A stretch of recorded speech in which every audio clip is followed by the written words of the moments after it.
Hello and welcome to the Behind the Beat podcast with me, Katie Russell from Planet Drum Music School in London. Join us as we talk to special guests and industry professionals about all things music. Let's get started.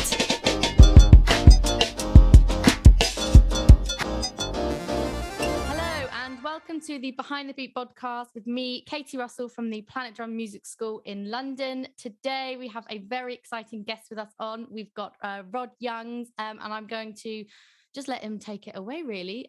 So, Rod, can you tell us a little bit more about yourself and how you actually got into drumming to start with?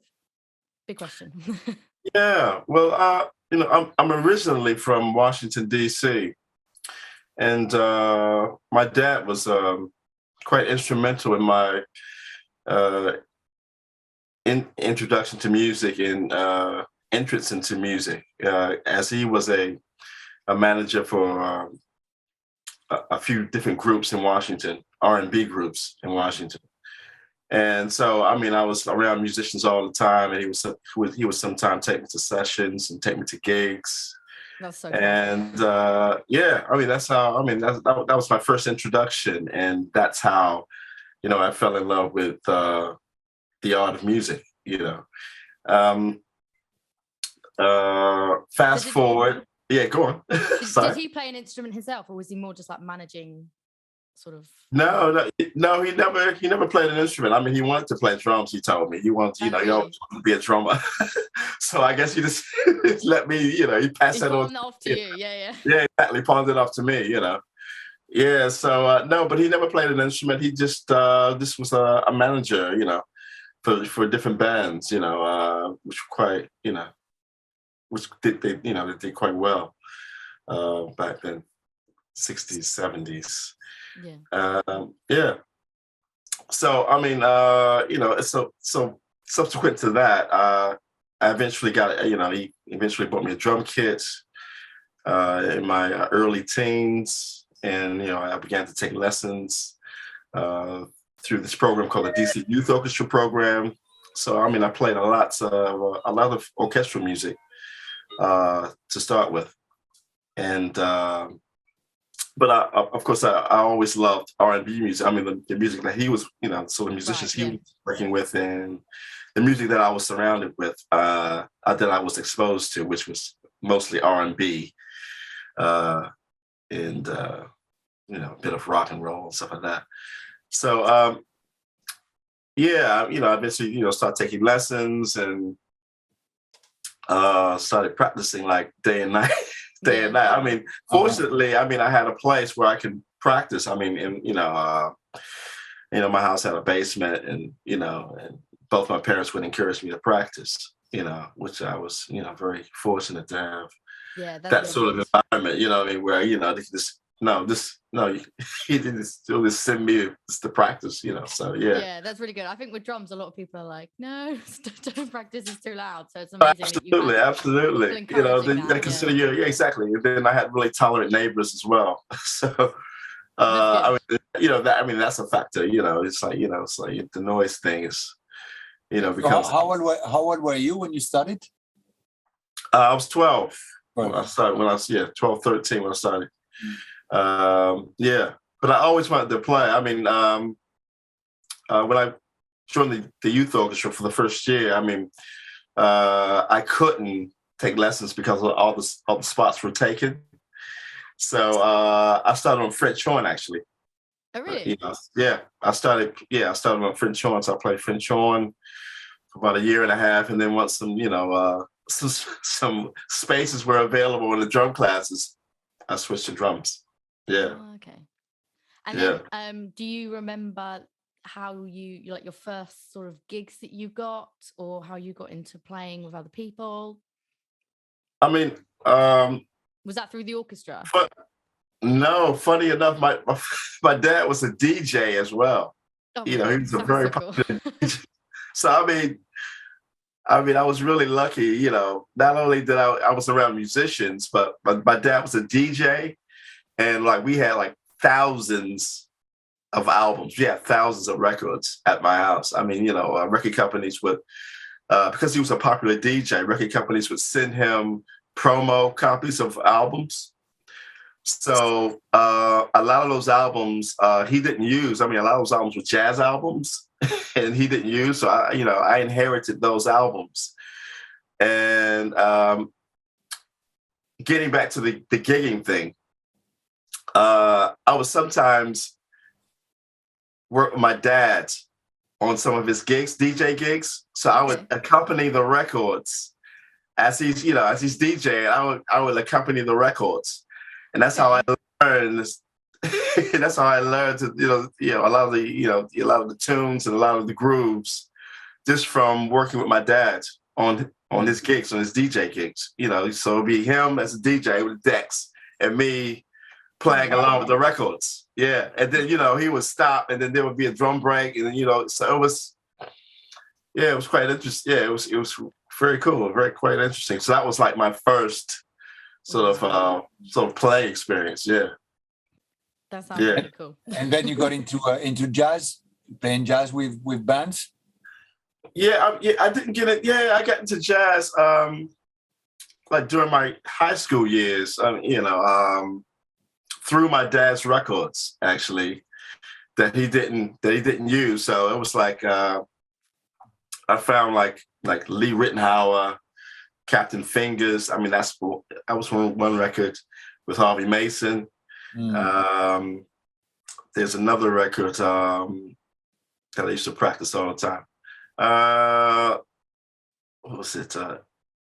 George Duke, Billy Cobham, George Duke Band live in Europe. Yeah, that was good. Yeah, that's a killing record. I mean, that's another record. And then I found, it's another record called Miles Davis record called Water Babies, which with Tony Williams, Ron Carter, Herbie, sort of mid 70s, sort of an obscure record. But when I heard those records, I was completely blown away, particularly Billy Cobham. And there was a record a friend of mine had, another drummer that lived on my block. In my neighborhood, I mean, it was amazing because there were so many drummers. There must have been about 7 drummers with drum kits within like a 10-minute walking distance from my house. So, I mean, we would, in the summertime, we would always, be having jam sessions and all sorts. So this other drummer that lived on my block, his dad had this record called entitled Total Eclipse by Billy Cobham. And I was like, okay. And, he didn't want it. He said, oh, I got this record from my dad, blah, blah, blah, Billy Cobham. He was like really into rock. He was more into like Peter Criss from Kiss. I don't know if you know that band. I mean, he was more into that stuff. Right. And I was like, I was really digging the jazz stuff. So he gave me that record. And when I heard that record, that completely blew my mind. I was like, oh my God. I didn't even know the drums could do what Billy Cobham was doing. I was like, so that gave me a whole new perspective about drumming and about music. On that record, the Brecker Brothers on that record. And that was my introduction to Billy Cobham. Then I found the record that my dad had, the George Duke Billy Cobham Band thing. And, it sort of spawned from there. I just started buying every Billy Cobham record I could possibly, I got Shabazz, I got BC, I got, yeah. So that's how it happened. And then with Tony Williams, another sort of big influence during that time. There's a record, another record my dad had called $1 Million Legs. Yeah, I got it. Yeah. You have that record? Yeah. Oh my God, man. So I mean, that record, and then the other record, Water Babies record. I would practice those. Yeah, I was just be down in my, I'll be in my basement just practicing dropping the needle, as my old teacher used to say. You got to drop the needle, man. Which means you got to practice with the records. You know what I mean? You got, so that's what I'm gonna be doing, like you know, yeah, Yeah. So for hours. how did you get from playing, obviously, along with your dad, and doing, did you say it was sort of R&B stuff, to then gigging more, jazz? Yeah, I mean, I didn't start like with the jazz thing. I mean, I was practicing jazz. I mean, that sort of genre for like years before I got a jazz gig. So that's how it often happens. Musicians are practicing for years and years with records, until they get an opportunity to play that music with musicians. Yeah. And I didn't play my first jazz gig until I was at university. Okay. Yeah. So that was, so I mean, through high school, I mean, I was in the concert bands, the marching bands, the jazz band. But I mean, at the end of that tenure at high school, I mean, I decided I wanted to be a musician. So I went to university, to study music. Okay. And, that's when, again, I was exposed to a lot more artists and drummers and, and then, like-minded people. Yeah. Enlightening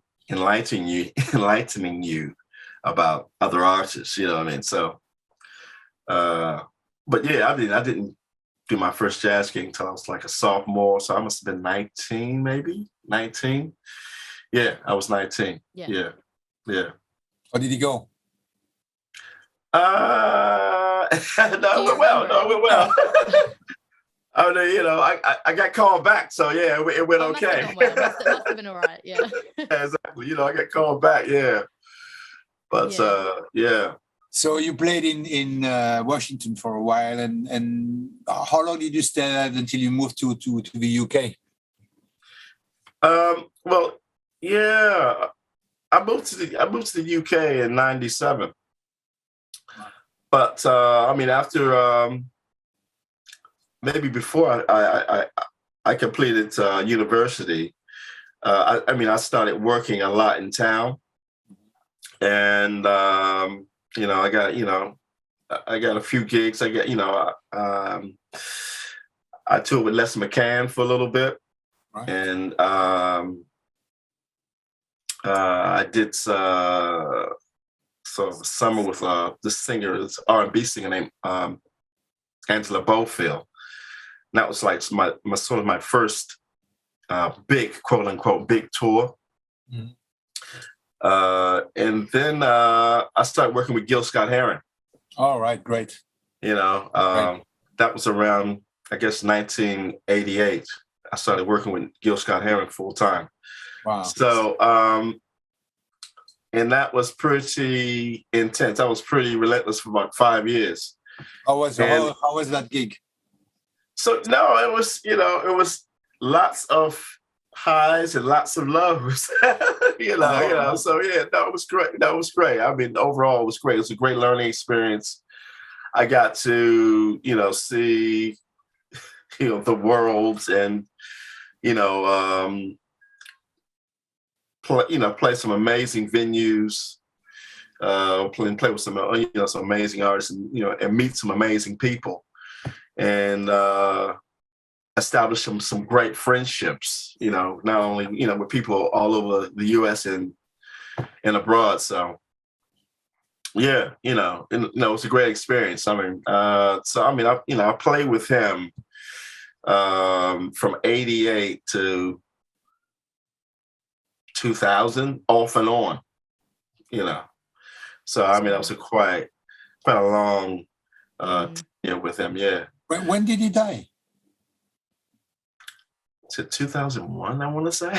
Yeah, quite a long time ago. Yeah. Yeah. I've got a really good memory of it with music. Some great stuff. Yeah, I mean, did you ever see him live? Yeah. I've seen him.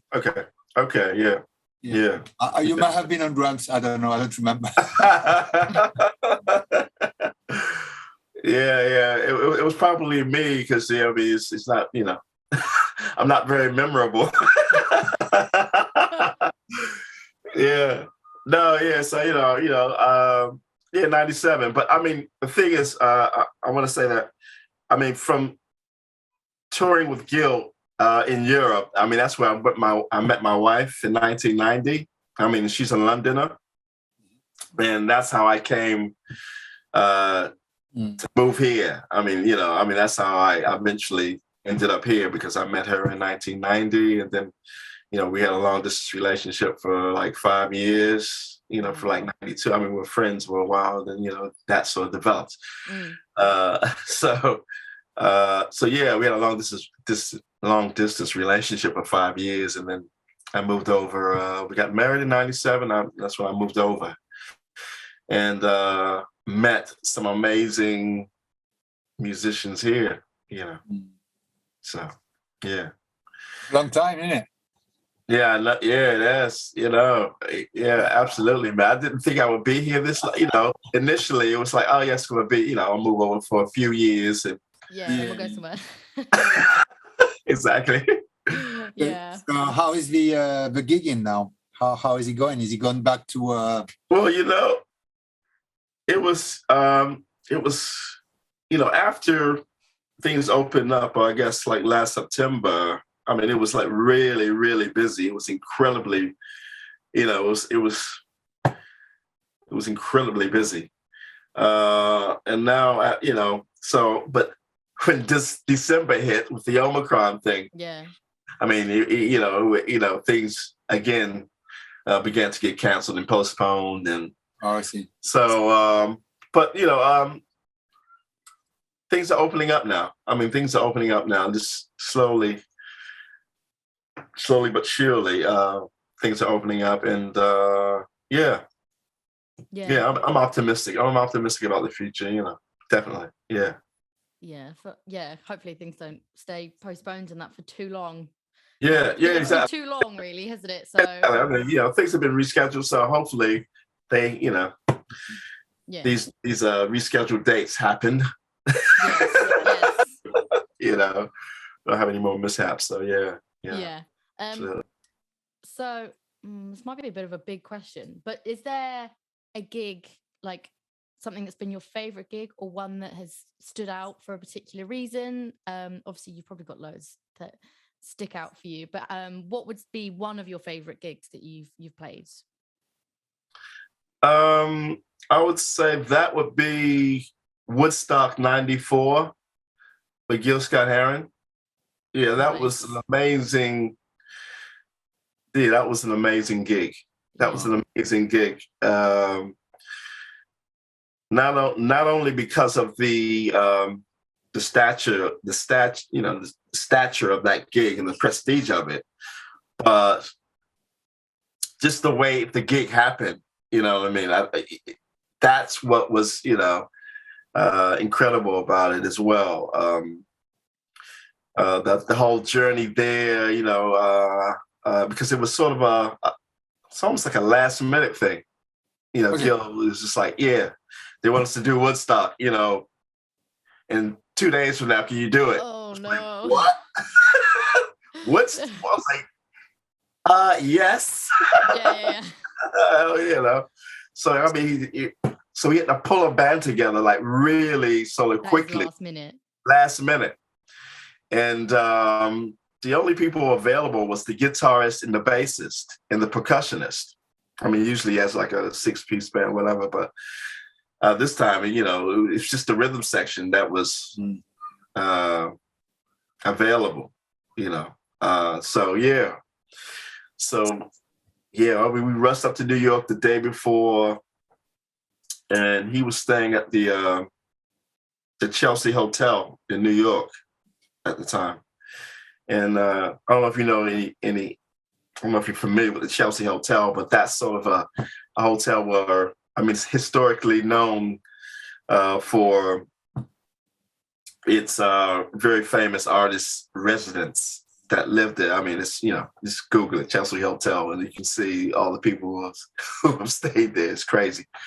But yeah, So yeah, we went up to, a day before, stayed in the Chelsea Hotel, and then we made our way to Woodstock.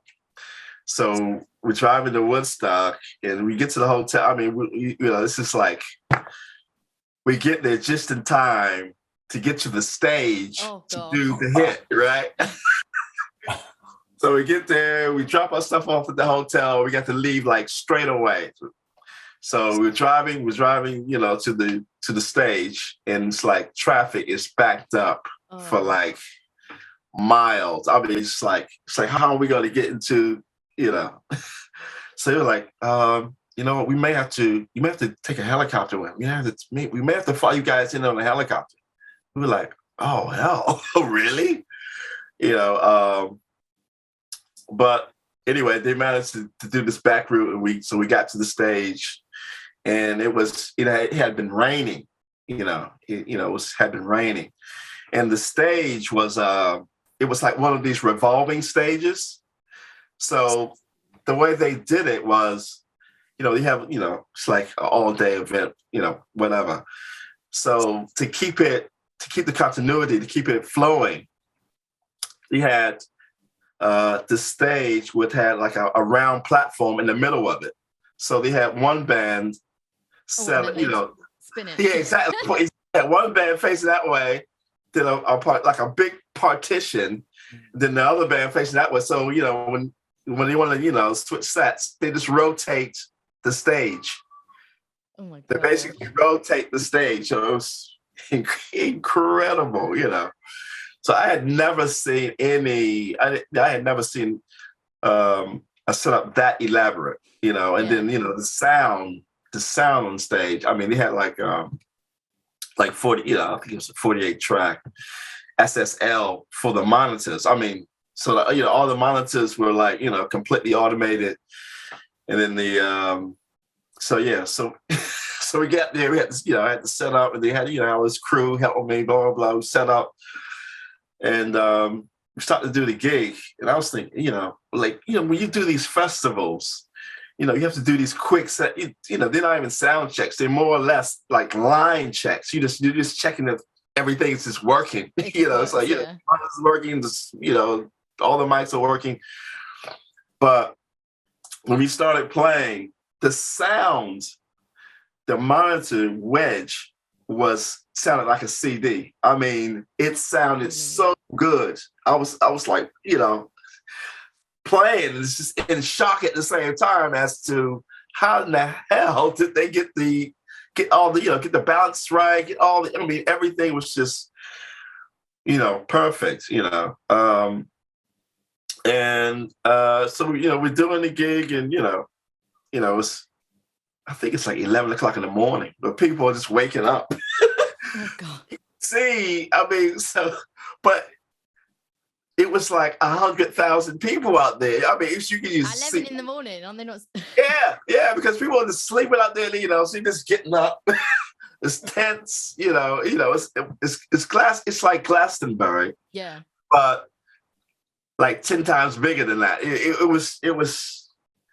was unbelievable. I mean, it's just a sea of people, and it's like, and then like as I said, it was raining, so you had all these these mud pits and people and anoraks, and it was incredible. But it was it turned out to be a good gig. It turned out to be a really good gig, and it was a great feeling.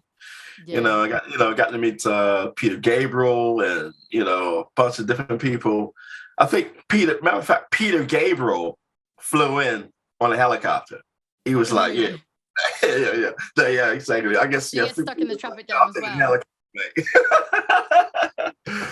Yeah. So I mean, that was a really it was one of the highlights of my career. Yeah, sounds good. The fact that you can like recall all those little details just shows that it was just such a, important and really good gig. When you can remember everything like that. I mean, after that gig, I mean, people were calling me because it was broadcast all over the world. Mm. People were calling me from Germany, calling me from England. He was like, "Yeah, I just saw you on Woodstock, man. What?" Yeah.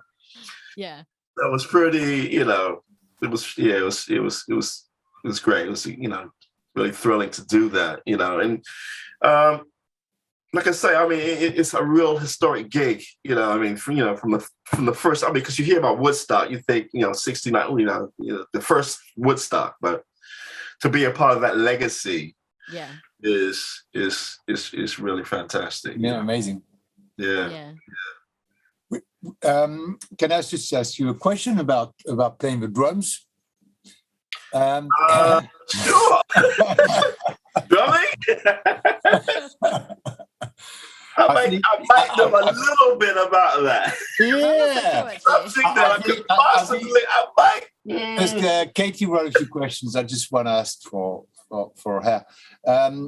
Do you have any tips for beginner drummers or people who are starting to get into the scene and want to play with other people? What is your approach to kind of learning, and what do you think is most important thing to do? Well, I think the most important thing, if you want to be a musician, is finding other like-minded people who want to do that as well. So just like with any sort of pursuit, you want to be around people who have a similar mindset and who want to pursue the same things you do, who want to have similar goals or similar aspirations that you have. So I think that's important. I mean, it was important for me because that's you look at these iconic figures, Tony Williams, like we mentioned, and Billy Cobham, and all these drummers, but your peers are probably going to have just as much or more impact on your development as these iconic figures that you look up to. So your peers are important, so getting around people that have the same sort of aspirations, same mindset. I think that's so important. And I mean, because we've got a lot of people that we have at Planet Drum, obviously beginners, and obviously we do have a lot of advanced and intermediate players as well. But I think the biggest thing for a lot of people is actually just taking that step to try and play with other people, because obviously they're so used to just playing by themselves or playing along with records and tracks. So actually just taking that step to actually play with other musicians as well is quite a big step for a lot of people. Yeah, and I think it's different as well, isn't it, than playing to a track? Yeah, absolutely. And I think Rod, you've got something good. You said something good here. It's really finding people you get on with, and that you have the same aspirations so you can move on together.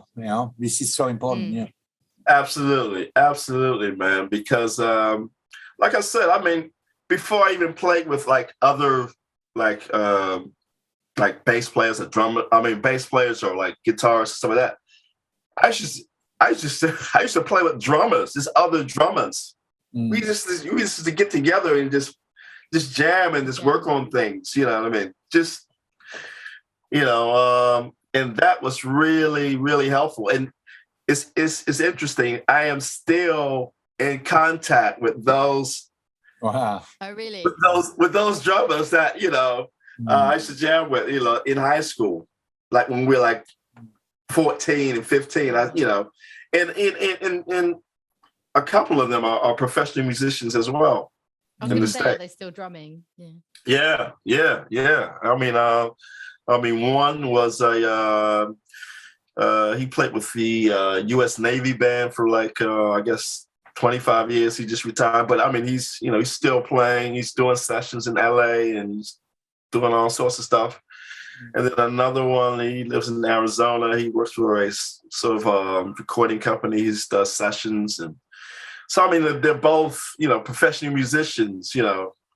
But I mean, those are guys that I used to, we used to just jam. We just, Yeah. just do a jam, just jamming and working on stuff and exchanging information. If I hear a record, they'll, and I'll tell them, and vice versa. And so, if you can find people that you can, have the same sort of interests. Yeah, definitely. I think that's really good advice. Yeah, I think we've only got 5 minutes left, we unfortunately. only got 5 minutes. I know, we could talk for hours. I know. So we could keep going. But one final question. Do you have any upcoming projects or gigs or anything going on at the moment? Or can people come and see you? Or has everything been, rescheduled because of... Yeah. No, I have a few things. Where can people find more information about you or see you? Probably Instagram, Rod Youngs. Facebook, again, Rod Youngs on Facebook. I'm working with a few artists. One of which is Anthony Joseph, and we're going to be at Woolwich Works next month. Woolwich Works, that's a mouthful. Woolwich Works. Yeah, exactly. I know. Exactly. Woolwich Works. Woolwich Works. Yeah. And so that's next month, February. It's a great band with Jason Yard and Dennis Baptiste. Amazing musicians. I'm working with Camilla George, another amazing jazz saxophonist. We're going to be at Ronnie Scott's 12th of February, I think. Oh, nice. And I'm also working with Dave O'Higgins and Rob Luft. And Dave O'Higgins is an amazing saxophonist and, so a veteran. And Rob Luft is an incredible virtuoso guitarist. We're also going to be at Ronnie's on the 15th of February. I'm working with Byron Wallen, the composer, trumpeter, and we have a gig somewhere. I forget where it is, but hopefully, a lot of the stuff is being rescheduled. So, but anyway, if we'll get the links, then we can put them up so people can go and have a look or try and come and see you. So we'll definitely do that. But I just want to say thank you so much for coming on and speaking to us. We've barely scratched the surface, really. We could keep going, but that's all we've got time for. But thank you so much for joining us today. Oh, well, thank you for having me. It was a real pleasure.